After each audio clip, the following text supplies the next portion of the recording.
You're not salt. You can't melt. Has anybody ever told you that before? My mom used to say it like every time.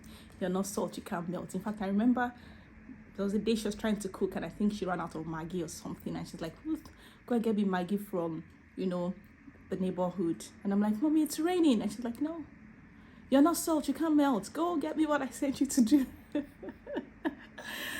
And it was very annoying in those times because you're like, how am I supposed to go out in the rain and get some Maggi or salt or something? Well, I'm about to annoy you even a bit more. You're not salt. You can melt. You cannot melt. You are not salt. See, you were built to do hard things. You were built to do hard. You're not biscuits. You can't break. Let's go back to the very beginning. To the very beginning. I'm going to read from Genesis chapter 1 very quickly. Genesis chapter 1 from verse 26. Stay with me, don't go anywhere. Genesis 1:26. It says, then God said, let us make human beings in our image, to be like us. They will reign over the fish in the sea, the birds in the sky, the livestock, all the wild animals on the earth, and the small animals that scurry along the ground. Just think on that for a moment. So God made human beings. He didn't say man, because I know sometimes it's interpreted to say God gave man work before he gave him a wife and all that. But this one says he made human beings. And I checked other versions too. More versions say human being than just man.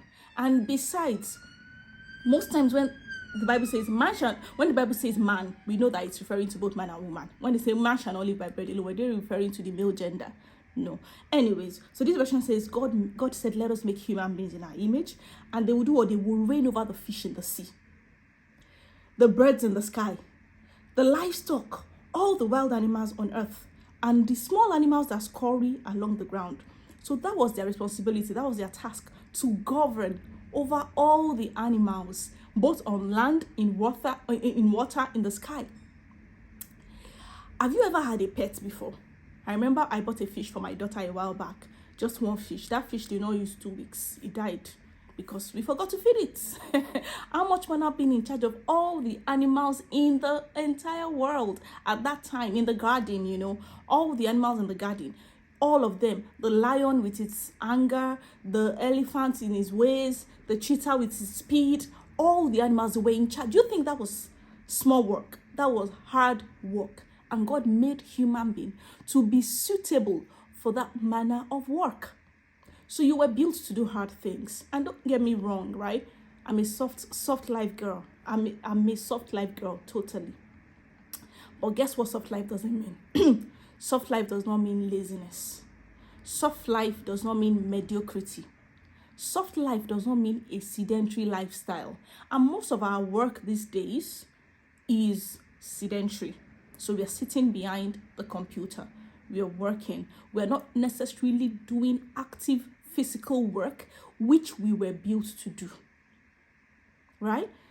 In fact, how do you commute to work? Your driver, or you drive yourself to work. You drive yourself for school runs. You drive to the market. You drive for ABC. In fact, you don't have to go to the market. You can place your orders online. So there is increasingly reduced physical activity as the world continues to advance, as technology continues to take over. But we were not built that way. Remember the Proverbs 31 woman. Do you know how much? Go and read it or just go and study it. I don't want us to go and start opening that now. Do you know how much she was doing? It was a lot of physical activity. We were made to be physically active. But it's good, it's great. With all the technology we have now, we don't have to be so physically active. But that's where you need to remember to exercise. So I said all of that to say you need to exercise. Because the less you exercise, the more you tell your body that I don't need you. I don't need my legs to move in a certain way. I don't need my hands to go up in a certain way. I just have to, 2 thumbs, and you're pressing away on your phone. Just your fingers, you're typing away on your laptop, right?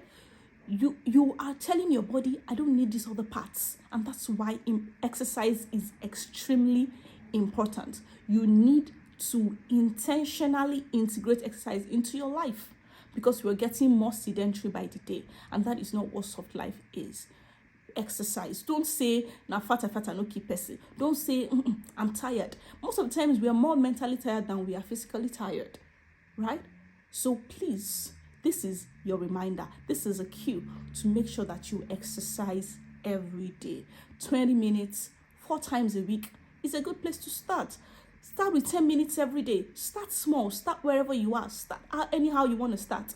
But the point is, you were built to do hard things. You were built to be physically active. And so if you don't do that, you are shooting yourself in the foot, sending a message to your body that you don't need it physically. And that's where the decline begins to come in. So get active today.